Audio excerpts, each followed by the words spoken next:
Hello guys, আসসালামু আলাইকুম। সবাই কেমন আছো? আজকে আমি তোমাদেরকে দেখাবো জিওল মাছ দিয়ে বড়া তৈরি করে। এখানে আমি নিয়ে নিয়েছিলাম জিওল মাছ, 2টা পেঁয়াজ, 6-7টার মতো কাঁচা মরিচ, এখানে আলু ও ডাউল একসাথে ভর্তা করে নিয়েছি। আমি মাছের ডিমের মধ্যে প্রথমে দিয়ে দিচ্ছি স্বাদ মতো লবণ, দিয়ে দিলাম 1/2 চামচ ধনিয়ার গুঁড়ো, সামান্য পরিমাণ একটু হলুদ গুঁড়ো। তারপরে আমি কেটে কুচি করে রাখা মরিচ ও পেঁয়াজ কুচিগুলো অ্যাড করতেছি এর সাথে। এবার আমি দিয়ে দিচ্ছি চাউলের গুঁড়ো, চাউলের যে আটা আছে সেটা। এখানে আমি 1 চামচ দিয়েছি, পরে আরও দিয়েছিলাম নরম হয়ে যাওয়ার কারণে। আর 1 চামচ দিয়ে দিলাম আলু ও ডাউল একসাথে ভর্তা করা। এটা দিলে বড়াটি অনেক মজার হয়।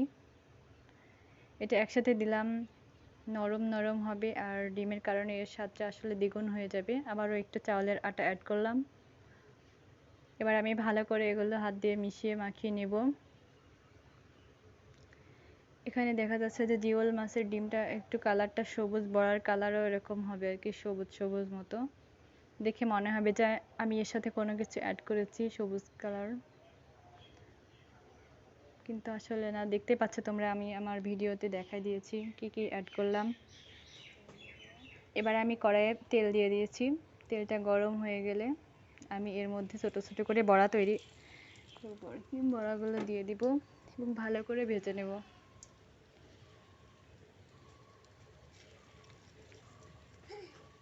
আর এটা ছোট একটা কড়া, তাই অল্প অল্প করে দিতে হবে আমাকে। তোমাদের কাছে আমার একটি অনুরোধ, যদি আমার এই ভিডিওটি ভালো লেগে থাকে তাহলে তোমরা অবশ্যই আমার চ্যানেলটি সাবস্ক্রাইব করবে এবং লাইক, কমেন্ট ও শেয়ার করবে। নিত্য নতুন ভিডিও পেতে আমার চ্যানেলটি অবশ্যই অবশ্যই সাবস্ক্রাইব করবে।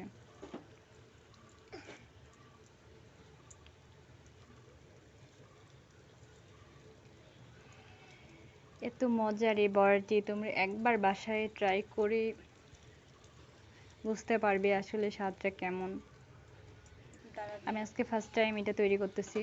এর আগে আমি কখনো এভাবে বড়া বানাইনি। আমি বড়া এপিট ওপিট করে ভালো করে ভেজে নেব, লাল লাল করে। তোমাদেরকে আমি আগে বলেছি যে এটা একটু সবুজ সবুজ মতো হবে আর কি, দেখে মনে হবে যে এর সাথে আমি কোনো পাতা অ্যাড করেছি।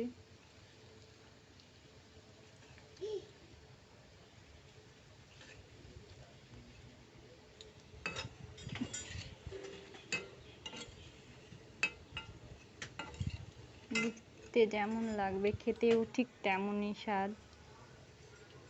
এই যে আমার কিছু বড়া ভাজা হয়ে গেছে, আমি তুলে ফেলেছি। সেমভাবে সব বড়াগুলো আমি তৈরি করে ফেলছি। এই যে আমাদের সস দিয়ে এখন বড়াটা তৈরি করা বড়াটা আমরা খাবো। এত মজার, আমার ছেলে এবং আমি দুজনেই খাচ্ছিলাম। সবাই সে পর্যন্ত ভালো থাকবে।